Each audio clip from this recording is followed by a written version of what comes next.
It's the Daily Talk Show, episode 833. Happy Hump Day, Gronks. What's going on? Actually, I say what's happening, and then I say what's going on. That's okay. There we go. Is that one of the first times you changed things up? Oh, I mixed it up, mate. You know, just panicked. Just 833 eps in, just fell apart in the first 5 seconds, you know. It doesn't get any easier in regards to remembering the show number. Like I still, every single time I'm panicking in the final few seconds. When those index cards arrive, I can just have the number there and I can look down.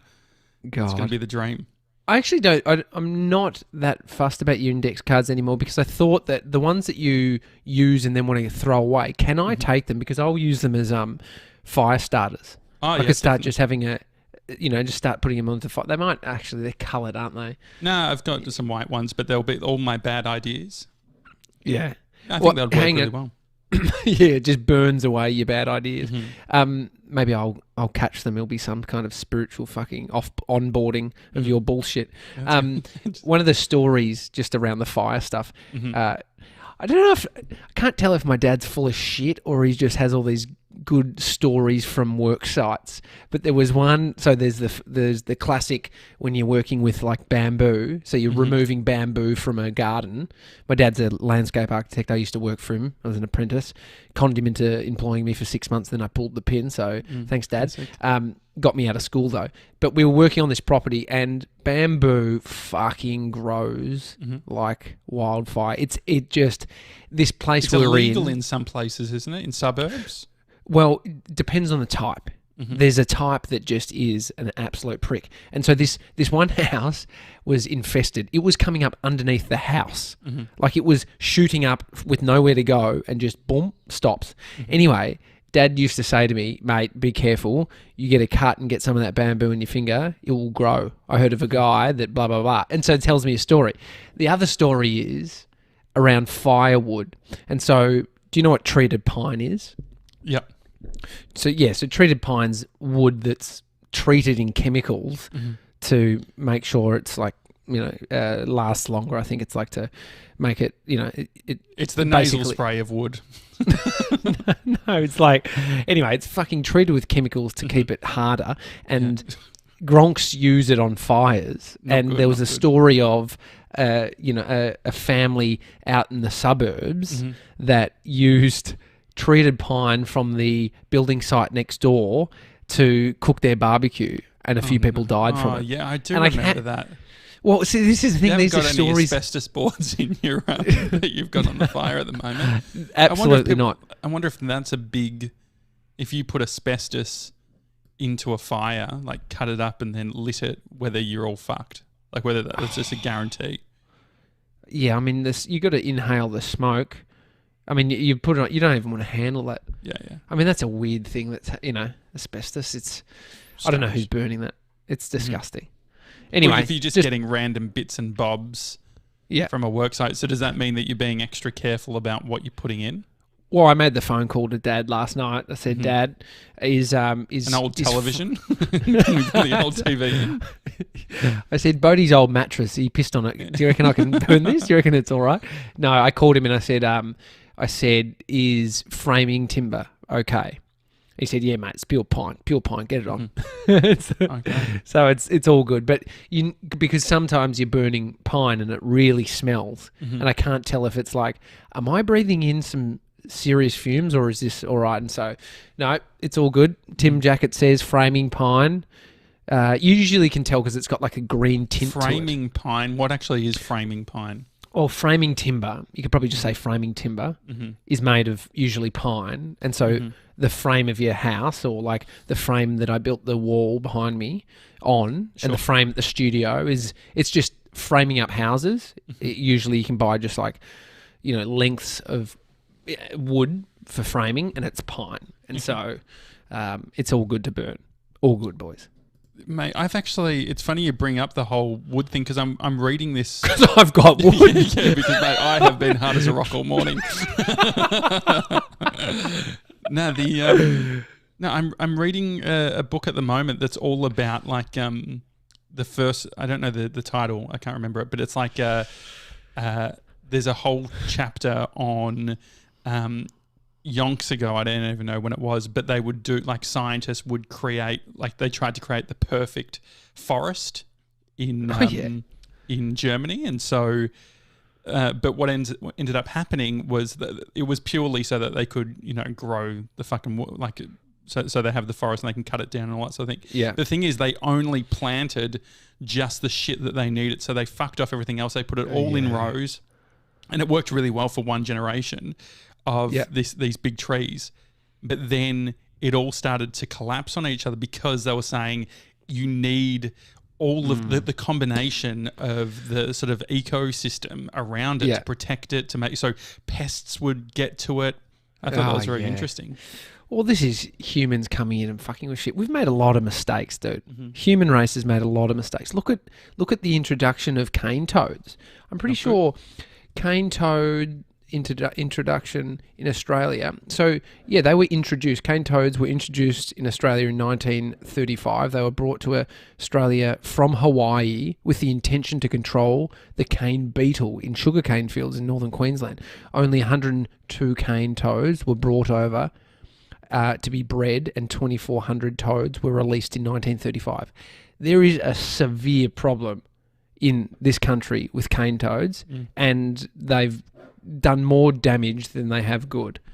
And so that's the what else was there? The rabbit, I think, like the rabbit. I remember at the golf club. I remember at Churchill Park Golf Club, they'd put all this foam. It looked like hair mousse. It was just all around. I'm like, what are they doing? And they'd be fucking like blinding. Yeah. I don't know that they were trying to make the rabbits blind or whether the rabbits were already fucked and they were trying to kill them. Whatever it was, I was like, I don't know how comfortable I feel about what's going on here. So I remember that virus released to kill rabbits, and that was you'll know the name when I say it. Rabbits. Here we go. It was what was it? Rabbit homogenized disease. There was something released. I can't remember the name of it, but it did the job. Like I remember going as a kid. So last night we went. Was it pink? I don't know. It was something like that, wasn't it? The last night we went on a night drive with Bodhi, and night drive before 8 p.m. before the curfew, and we went to sort of look for some rabbits. No, so we didn't. We went just for a drive. But I was telling Amy that when I was young, we would go driving looking for rabbits. Our night drives when we were on holidays would be going to find flocks of them. Myxomatosis, I think, was the disease. Myxomatosis? Yeah, potentially. Isn't that just what you've got? Myxomatosis. Oh no, that's folliculitis. Yeah. Sorry about that. I just wanted to close the loop. Yeah. So I just remember, and then you know, a couple of years later, couldn't find, like, there was one or two, like, compared to the flocks of them on the golf course near where we were. They ruined golf course. Anyway, you were driving. Sorry, I interrupted. Yeah, last night, but we went for a drive. Anyway, this morning, went for a drive with Bodhi. Again, there's a lot of driving as a parent. Yeah. To see a kangaroo. We had a competition. It was like, Bodhi, if we see a kangaroo, we get to listen to my stuff. But if we don't see a kangaroo, you get to listen to your music. Okay, great. How far do you have to go out of Bulleen to find a kangaroo? Mate, 5 minutes from my joint. Eltham? No, not even. Closer to the city. Really? Like towards Ivanhoe. And so you got to play your music? Mate, I got to listen to what I wanted to listen to. Great. How many kangaroos? We saw 2. They were big fellas. They, but I just loved it. I'll put it up on our Insta story, the Daily Talk Show. But I just love, as I've got older, just fucking the thought of being able to just see a native animal, you know, near my house that's not too far from the city. Like, there's something about that. It's like, it feels like you're way out. I remember as a kid with the kangaroos, we used to just have so many kangaroos on our lawn, and whenever we had international visitors over, you'd get a big fucking stick and go, okay, we're going to go find some big kangas for you, and they're fucking huge, but you would be acting like a top dog, like just the Aussie showing you around. But I was scared shitless sometimes. Like, they're big, like over 6 foot, massive kangaroos, and you would they would hiss at you, and especially if you sort of walked over. You know, sometimes there'd be, no joke, like 15 kangaroos. Yeah. Next door to our place. They're one of the animal. I mean, the koala I don't trust. A kangaroo Why? I don't trust. Koala, like, it's like Nasty. they're a bit like junkies. You don't know what you're going to get. Sometimes they're really docile and just relaxed. Next minute, they're fucking hissing at you and shitting on the ground. It's very similar to a junkie in Collingwood. And That's very true. and they got claws, and they push their claws out. These things got to climb trees, and they're always stoned. So if you had bizarre. if you had to have a pet and it was a native animal, which animal would you go? What else is native? Is a wombat native? Yeah. Wombats. Yeah, kangaroos aren't cuddly. Like they're just. It's like it'd be like going out with a bodybuilder that's always prepping for a show. That just like you'd cuddle it and it'd feel like a piece of rock. Yeah. It's like you want something a bit more like koalas. Yeah, I get it. They look cuddly, but don't trust them for the life of me. Wombats. I wouldn't mind a wombat because I feel like you can't even get close to a wombat unless they're really tame. Like a tame wombat would be okay, sick. I think, no? Well, they run very fast, so they can get up to like I reckon. Take some guesses here. Wombat speed, I reckon, like 30 kilometers an hour. Wombat. No, I reckon running speed. I reckon I'm gonna say 15. Oh, Jesus Christ! What? 40 k's an hour. That's ridiculous. I remember sure?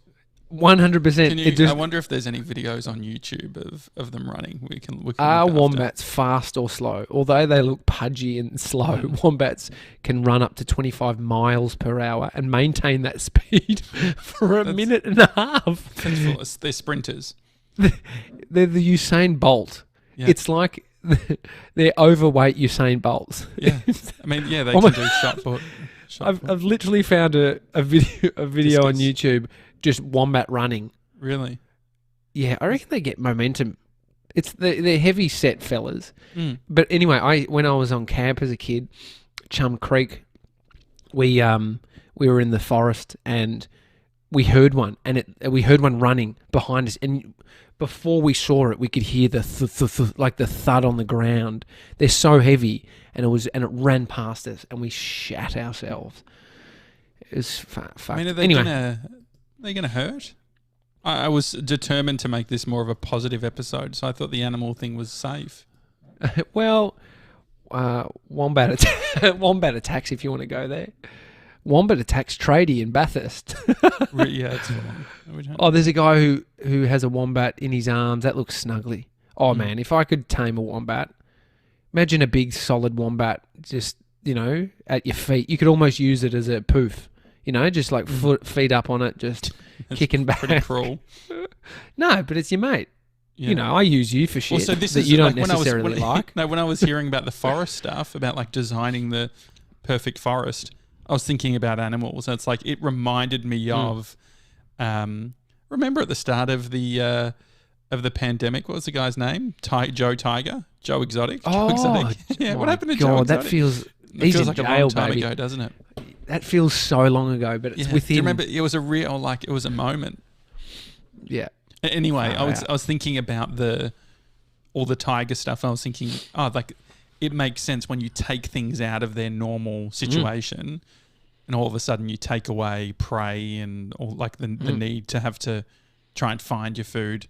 Like those tigers would be fucked if you took them out and just like, okay, yeah, we've conserved them now. Like go off and do. But also you think about if they breed.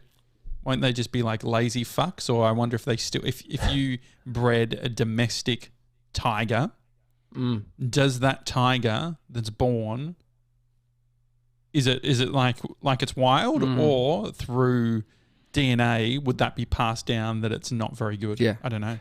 I think it's like humans. We have things sort of ingrained in our DNA. I was listening to someone talk about the reaction that people have, like that feeling of being self-conscious, that is a reason, like that's been in our DNA, like where you are feeling like a sense of self and you're looking at somebody and you're feeling like they're looking back at you and you're feeling self-conscious about how you are being viewed by them. And like with our... What was it? What were you listening to?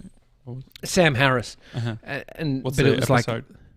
like... I can't remember. I listened to so much of like little classes and shit. So was there anything else to that? no, it's just the fascinating point of like most of our responses as humans, like the anxiety, all these things, maybe they don't serve us in today like they needed to way back when, thousands of years ago. Mm-hmm. You know, so you trying to remember that stuff. This is why you need to build a second brain. You know about this? All right, mate. They tried to build a forest and fucked it. How can we build a second brain? Well, so no, if you Google building a second brain, there's a whole there's a website, it's like buildingasecondbrain.com, and this dude has done a whole, like, he does courses ranging. It's like, they're expensive. It's like $1,500 for the starter course, and then $5,000 for the primo one. But he gives 90% of all of the content around it away for free. So I've just been ingesting as much as possible. So the idea behind building a second brain, you know, Notion, Evernote, Roam, Drafts, all these things that we've been talking about.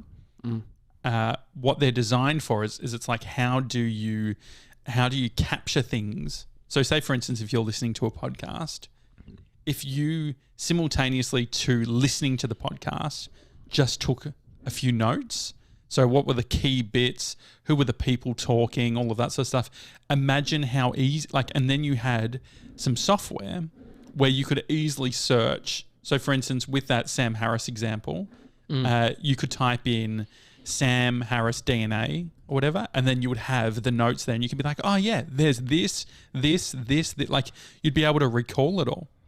Yeah. Do you think that's creating the second brain, or that you're not relying on your first brain to store that information? Is that the idea? Our first brain does a terrible job at it, and so that's the it's the only brain, really. But yeah.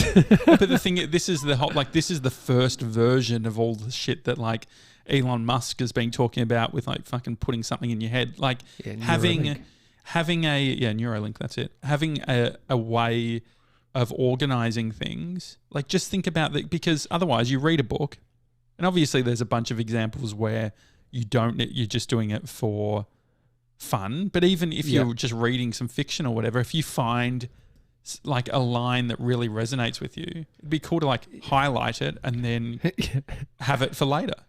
I mean, the people that haven't built a second brain just are using the term "they say" when they're referring to serious information.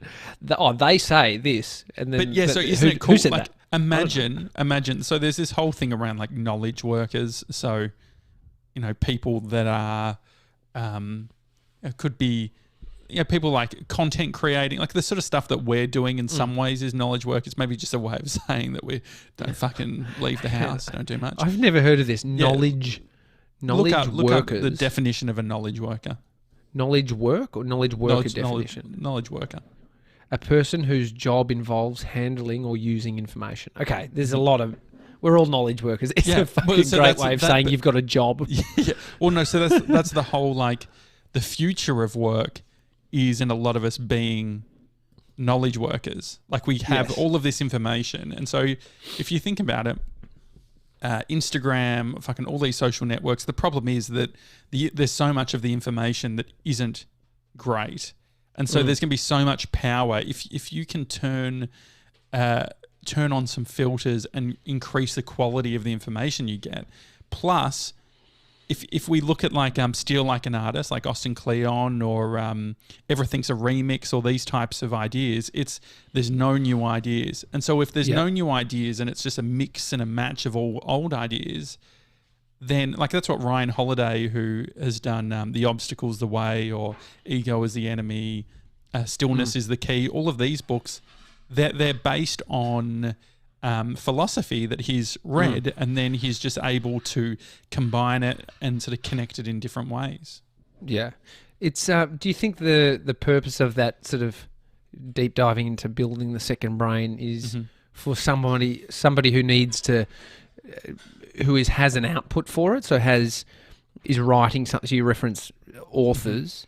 What's the use case for somebody for the everyday Gronk of building a second brain? What do you think it is? Like, where's the So I get this sort of benefit of learning and sort of collating. Like I think even in the process of trying to store information that you like, you would even learn more than what you would normally. But for the average Gronk, is it a dinner party where you can flex your second brain? Or no, it's like, I think it's synthesizing. So I think it's like closing the loop. I have felt that just reading without underlining or doing any of that stuff, it sort of feels like you're halfway there. Like you haven't I don't fully synthesize it until I've underlined it, read it again, given it a few days. And so I think like part of it is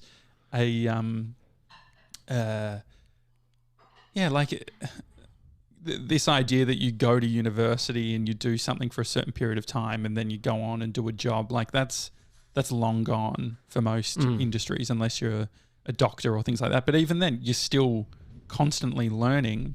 And so I feel like this is a cool way of learning. So, I mean, building a second brain, I feel like it is it sounds very grandiose, but it's just about like how can you capture. So, for instance, the story around the forest. Like, I want to get better at like. So what I haven't implemented yet, I'm using a service called Readwise, Read and then WISE, and what it does is it takes all of your highlights from your Kindle. Also, like if you use Instapaper or if you use any of those like apps where you read your articles and you can highlight bits, and it puts it. For one, it gives you like a daily review. So it will say, here are some of the highlights that you've previously highlighted on all of your books, so you can retain in that way. But then you can export out Readwise highlights into Evernote, into Roam or Notion. So then you can have, depending on the different theme, say for instance, this tree thing, it's a cool, the forest thing, it's a cool story. But if I feel like I need to have a clearer way of communicating it. So it's like, okay, this is when it happened. This is like actually, and so that just requires that second. I only read that bit last night, but I see the power. And if I go back and actually just say, okay, when was this? What was the like, and just connecting a few more dots. Here are some of the key quotes. Could you imagine that being like super powerful? I mean, if you didn't have a podcast, you'd be the most annoying friend ever. Just, here's fucking Mr. Bloody Know-It-All. Well, but it's not like, so if you take out, like, because I get it. So if you take out that element, being able to, it's like, it's not so much. So if you even take out the bit where it's like just being able to regurgitate information, but it's like actually understanding it better. So you're not doing it so that you can just do those things. It's actually so you can connect dots. So, for instance, say if you're writing a blog post and you want to write something on a specific thing, like I was doing it the other day where I was thinking about, we spoke with Zach Mander about doing the obvious and how we always have pushback on the obvious, but sometimes the obvious is what you need to do. Yeah. I was like looking at my highlights and I saw Impro, a book that I read, that specifically talks about this thing. And then I saw another bit that was in like, this is marketing. And so you can combine all of these things together to actually build a new hypothesis or a new idea based on 5 other ideas that you've consumed. But if you didn't have the second brain, it would be too hard to do that. Yeah. I think there's also the interest level for a human like you is high for something like this. It's like very cerebral. It's very like organizing everything and the interest level there. Some people don't want to fucking organize But do you ever panic like when you hear something or someone tells you something? Do you ever, like, if you needed to remember something or if you had a thought or an idea, where do you put it? A thought or an idea? So, for instance, someone says something really cool, or it's like, man, you should watch this movie or do this thing, or have you seen that? Or did you know this actor played this part in this thing? And you're like, oh, fuck, that's cool. I want to do something with that. What would you normally do? Oh, I don't usually go there. It's like, usually if it sticks, it sticks. Or, it's like repetition. If I if you're hearing about something, which you can build a case for why that's just fine, and then why storing everything and collating all information and sort of, having it able to serve back up makes sense as well. I think but yeah, it's definitely like, I mean, these things aren't for everybody, but it's definitely for you. Like, it makes a lot of sense. It takes a lot of effort. There's a lot of effort in building out that second brain, it sounds. Well, it can just be easy. Like, so the drafts thing, like, I've found that to be the easiest thing so far, which is just like one central place where if I'm listening to, so for instance, when with One Trick Tony, I'm working on that with Tony and Mason, and so they'll send the audio to me, and I'm listening to the audio, and as I'm listening to the audio, I create my own show notes, and it's got no other purpose other than when we're in a meeting, a production meeting, or giving feedback or thoughts. Yeah. I have every single, like, if you listen to a podcast, how many times do you listen to a podcast and you say, that was great, there was heaps of interesting stuff there. Some of it's entered my mind or like entered my psyche or whatever, but I don't actually remember the specific points. Oh yeah, 100%. And so what would it look like from from a listening perspective, if for every piece of content that you consumed that is sort of non-fiction or has where it's sort of informational in its style, where you're actually wanting to get something out of it, what would it look like to just have a simple notes where, like, because then you're connecting dots. You're like, oh, fuck, oh, this is interesting. They brought this up previously, or there's like, it's a bit of a game, and I think it probably plays into that connecting the dots thing that I love. 100%. I think that the baseline reading a book, there's your start, underlining shit in a book is the second thing that will probably give you. So for a lot of people, I think that reading a book feels tedious or feels annoying or feels like it's not necessarily enjoyable. And for me, the bit that has changed that has just been giving myself a focus. So if your job is to underline the best bits and you know that you could be using it later, you show up in a different way. Like if you're just reading, like you can be like, go 2 pages in, and it's like, what the fuck have I just read? I've completely forgotten. Or this hasn't sunk in at all. But if at every page you are underlining as you go on the key bits, I feel that you're getting a higher quality experience. Which I think that what you're fundamentally saying is there's a high level of concentration.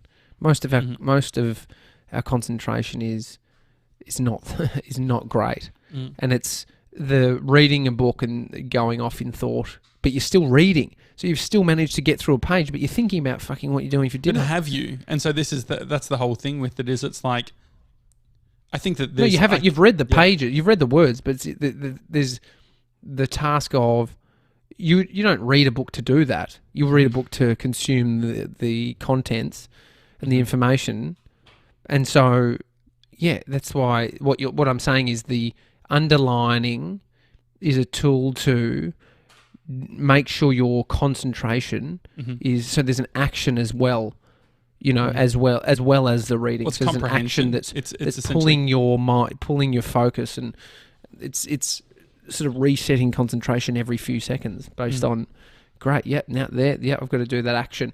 But then some people just like to fucking, read and not do anything other than, and the podcasting thing, driving, just listening. And so there's if you really want to learn, what you're saying is exactly spot on, right? But maybe it's not even when you are reading or listening. Like the first step for some people might just be after you get into, like, before you go from the car into work or wherever you've gone, just like writing the notes of the things that stood out to you.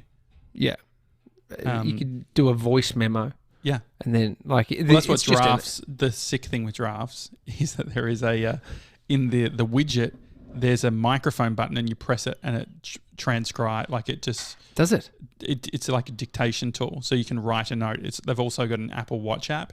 And so you say the thing, it goes in as a note, and then you It's pretty cool. Mate, what does it cost a month? $2.99, I think. $1.99. Bargain. $2.99. Yeah, it's. I mean, but there's also a free thing, but that's just the premium version. But I've just been so impressed in how Drafts syncs on every single like iOS, like so iPhone, iPad, Mac, and then also you can style it as well. So you can make it look exact. Like, so I used to use IA Writer, which is like a very minimal writing app. And now this, I've designed, I loved the organization of Drafts. And so now I changed all the settings to make Drafts look like IA Writer with the benefit of all the organizing. Mate, there's 3 brains between us. That's it's the good odds of working with us, mate. You get 3 brains for the price of 2. No, well, I haven't built it yet. I'm still developing. Are you still building it? I went for a walk this morning. Oh, nice. It's their first appearance? Yeah, first walk in. So I did that one walk that I posted on Instagram. With Bree, you and Bree. How long ago was that? That nearly didn't happen too. Yeah, so that walk was the last walk that I went on, and it was a 20-minute walk, and before that it had been 2 weeks or 10 days or something. I think it was 10 days. And so that walk was July 26. So it was 1 month. I haven't gone outside for a month. Wow. That'd be the first time in your life, I reckon. Yeah. Like, other than from the time that you started going to kinder or something. Nah, I reckon you would have gone outside at 2 weeks old. Mm-hmm. Like, your mum would have taken you. Yeah. It's the first time in your life that you've stayed indoors for 4 weeks. It's pretty phenomenal. Did you even go down to get any Uber Eats, or you didn't do that? No. You should have 6 brains by now with that time spent indoors. It's weird. Yeah, it is weird though. But no, I enjoyed it. It was all right. I really worked it up. I wore sunglasses to start with. Like, I just couldn't be fucked looking at people and dealing with all. So I fucking went out with sunnies. And no one's looking at you, bro. Just like the fucking having a conversation. I didn't know. I worked it up pretty hard, and so I. Did anyone rush over to you? Josh. Daily talk well, show, the annoying thing is I was waiting. Bree was getting coffee for us, and I was just trying to just standing away from the coffee shop, probably 50 meters away. Just sort of moving my legs like I was stretching, and I was just next to some bins, and then the Garbos came to collect it, and so I had to sort of fucking just slowly sort of walk away from that, and then they did that, and then I walked back, and so one thing I was surprised with is the junkie in the blue jumper. I definitely had that vibe.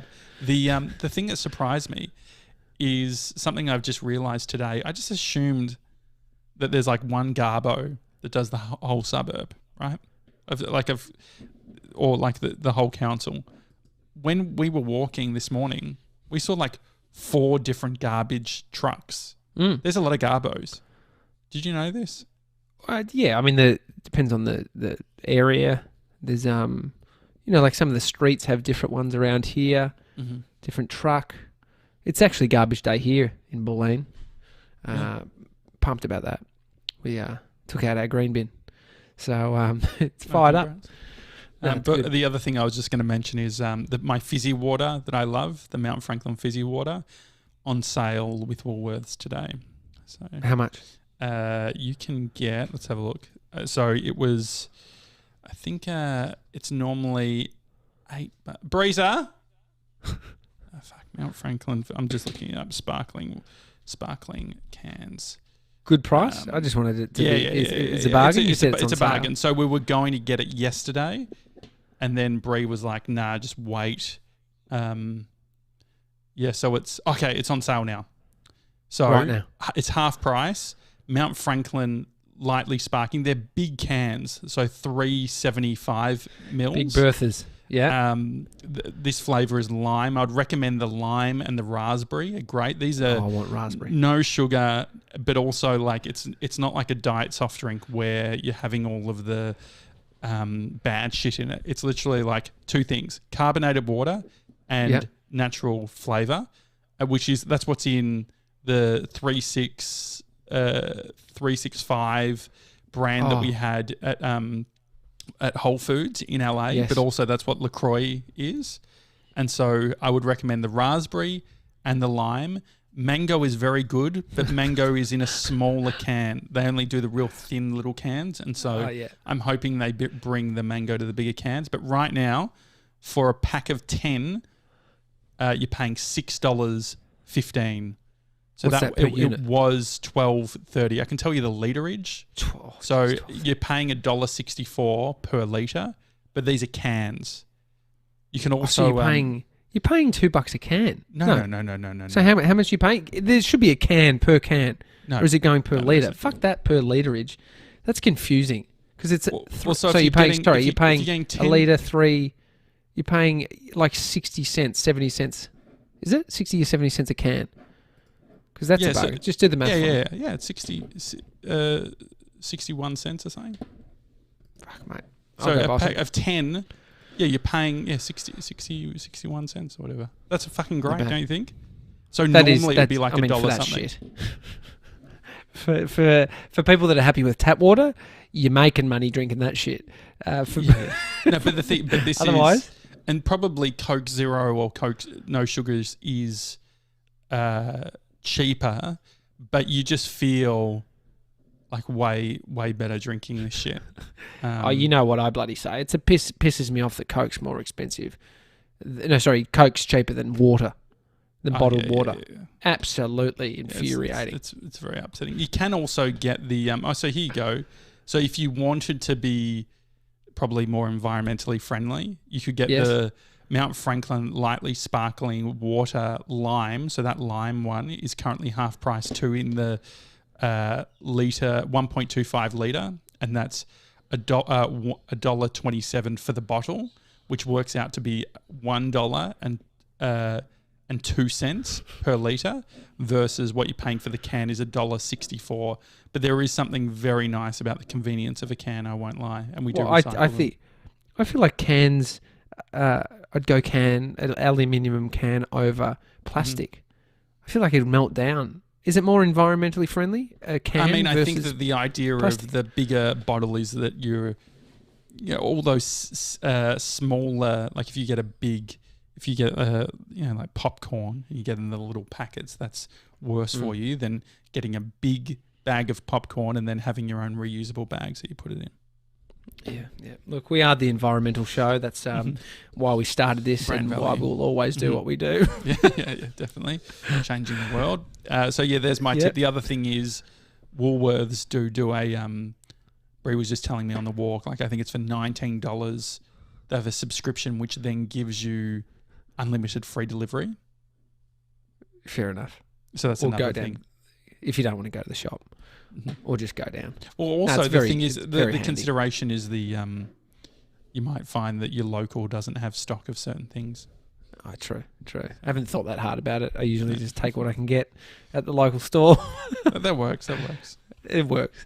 Anyway, guys, happy Hump Day. Cool. Hump Day replay has dropped. Georgie Boy's killed it again. He's got the full Gronk Squad on that show. Yeah, Basil is there, Grace is there, Jess is there, Sevs is there, and GB is hosting. So, go check that out. Just type in Hump Day Replay. Give it a review on Apple Podcasts too. Otherwise, enjoy the rest of your day, and we'll see you on Thursday. Catch ya. See you guys.